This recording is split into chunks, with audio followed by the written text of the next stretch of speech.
নমস্কার, রকমারি রান্না বান্নায় আপনাদের সবাইকে আবারও অনেক অনেক স্বাগত।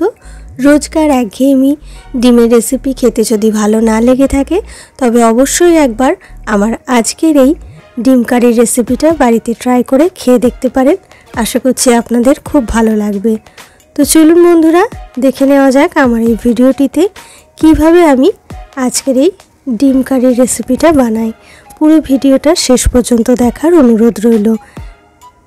রান্নাটা করার জন্য এরকম একটা বড় সাইজের বাটি নিয়ে নিয়েছি আমি। আপনাদের কাছে এরকম বড় সাইজের বাটি থাকলে বড় সাইজের বাটিও নিতে পারেন, আবার মিডিয়াম সাইজের বাটি থাকলে সেই বাটিতেও করতে পারেন। বাটির মধ্যে আমি 1 চা চামচ পরিমাণ সর্ষের তেল দিয়ে দিলাম। এবার তেলটা খুব ভালো করে আমি বাটির গায়ে লাগিয়ে নিচ্ছি। এরকমভাবে হাত দিয়ে ঘষে ঘষে তেলটা খুব ভালো করে বাটির গায়ে লাগিয়ে নিতে হবে। খুব ভালোভাবে বাটির গায়ে আমি তেলটা মাখিয়ে নিয়েছি। এবার এখানে আমি বাটির মধ্যে 3টে ডিম ভেঙে নিয়ে নিচ্ছি। আমি এখানে 3টে ডিম নিচ্ছি, আপনারা আপনাদের পরিমাণ মতো নিয়ে নেবেন। এই রেসিপিটা কিন্তু খুব সহজ একটা রেসিপি, খুব বেশি সময়ও লাগে না আর খুব বেশি খাটনিও নেই, কিন্তু খেতে হয় অসাধারণ।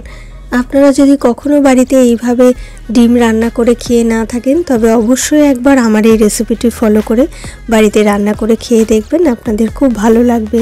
এখানে আমি অ্যাড করে দিলাম পেঁয়াজ কুচি আর লঙ্কা কুচি, সেই সঙ্গে এখানে অ্যাড করে দিলাম পরিমাণ মতো লবণ আর পরিমাণ মতো হলুদ। এবার খুব ভালো করে সমস্ত উপকরণের সঙ্গে আমি ডিমটা ফেটিয়ে নিচ্ছি। সমস্ত উপকরণের সঙ্গে ডিমটা আমি খুব ভালো করে ফেটিয়ে নিয়েছি। এবার আমি ডিমটা ভাপে বসাবো।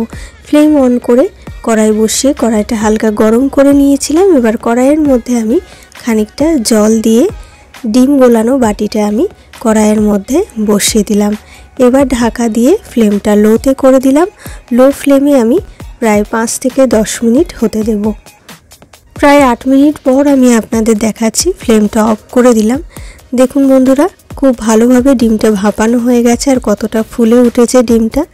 আমরা যেমন কেকের ভেতরে ভালোভাবে কুক হয়েছে কিনা সেটা দেখার জন্য টুথপিক বা শার্টের স্টিক ব্যবহার করি, সেরকমই একটা শার্টের স্টিক ব্যবহার করে আমি দেখে নিলাম। দেখুন বন্ধুরা, শার্টের স্টিকটার গায়ে কিচ্ছু লেগে নেই, তার মানে ডিমটা ভেতরেও খুব ভালোভাবে কুক হয়ে গেছে। এবার আমি বাটিটা নামিয়ে নিচ্ছি। বাটিটা আমি খুব ভালো করে ঠান্ডা করে নিয়েছি। দেখুন বন্ধুরা, ঠান্ডা হওয়ার সঙ্গে সঙ্গে সাইডগুলো খুব ভালোভাবে ছেড়ে গেছে। এবার আমি এই ভাপানো ডিমটা ডিশ আউট করে নেব। আমি একটা স্টিলের থালা নিয়ে নিয়েছি। এবার আমি বাটিটা উল্টিয়ে নিয়ে যেভাবে কেক আমরা ডিশ আউট করি সেইভাবেই করব। এবার বাটিটা আমি উল্টে দিলাম। এবার বাটিটার নিচে হাত দিয়ে বেশ জোরে জোরে একটু 2-1 চাপড় দিতে হবে। এরকমভাবে চাপড় দিলেই দেখবেন খুব ভালোভাবে ডিমটা ছেড়ে এসেছে।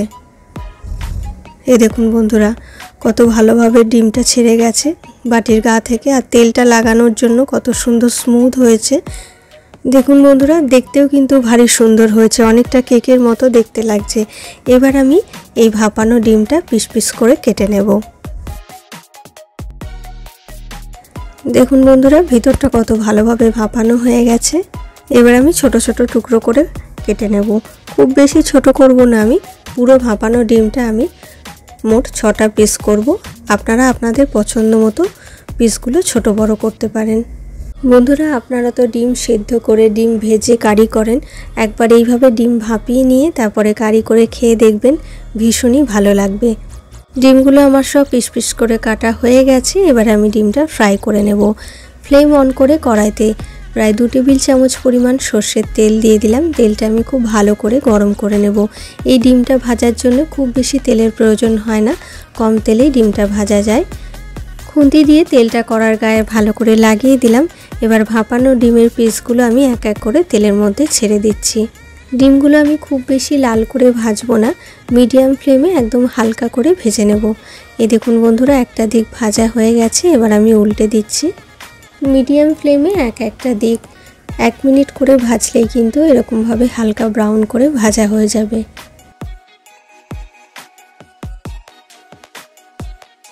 ভাপানো ডিমটার দুটো সাইডই আমি হালকা ব্রাউন করে ফ্রাই করে নিয়েছি। এবার আমি একটা আলাদা পাত্রে তুলে নিচ্ছি। ডিম ভাজা ওই কড়াইয়ের মধ্যে আবারও আমি বেশ খানিকটা সর্ষের তেল দিয়ে দিলাম। তেলটা খুব ভালো করে গরম করে নিয়েছি। এবার তেলের মধ্যে আমি ফোড়নে দিয়ে দিলাম গোটা গরম মশলা। ফোড়নটা আমি প্রায় 15 থেকে 20 সেকেন্ড মতো ফ্রাই করে নেব। ফোড়নটা আমি প্রায় 20 সেকেন্ড মতো ফ্রাই করে নিয়েছি। এবার এখানে আমি অ্যাড করে দিচ্ছি পেঁয়াজ আদা রসুন বাটা। এখানে আমি একটা বড় সাইজের পেঁয়াজ, 2 ইঞ্চি পরিমাণ আদা আর 10 থেকে 12 কোয়া রসুন আমি একসঙ্গে বেটে রেখেছিলাম, সেটা এখানে অ্যাড করলাম। এবার আদা পেঁয়াজ রসুন বাটাটা আমি খুব ভালো করে কষিয়ে নেব। যতক্ষণ না আদা পেঁয়াজ রসুনের কাঁচা গন্ধ চলে যাচ্ছে ততক্ষণ পর্যন্ত কষাতে হবে। আদা পেঁয়াজ রসুন বাটার কাঁচা গন্ধটা চলে গেছে। এবার আমি এখানে অ্যাড করে দিচ্ছি পরিমাণ মতো হলুদ গুঁড়ো, পরিমাণ মতো লবণ, 1 চা চামচ পরিমাণ জিরে গুঁড়ো অ্যাড করলাম, 1 চা চামচ পরিমাণ লাল লঙ্কার গুঁড়ো অ্যাড করলাম, 1 চা চামচ পরিমাণ গরম মশলার গুঁড়ো অ্যাড করলাম আর 1/2 চা চামচ পরিমাণ কাশ্মীরি লঙ্কার গুঁড়ো অ্যাড করলাম। এতে ঝাল হবে না, এটা আমি কালারের জন্য অ্যাড করলাম। আর সেই সঙ্গে আমি অল্প জল অ্যাড করে দিলাম যাতে গুঁড়ো মশলাটা কষাতে কষাতে পুড়ে না যায়। এবার আমি সমস্ত মশলাটা খুব ভালো করে কষিয়ে নেব। ফ্লেমটা আমি মিডিয়ামে রেখে মশলাটা কষাচ্ছি।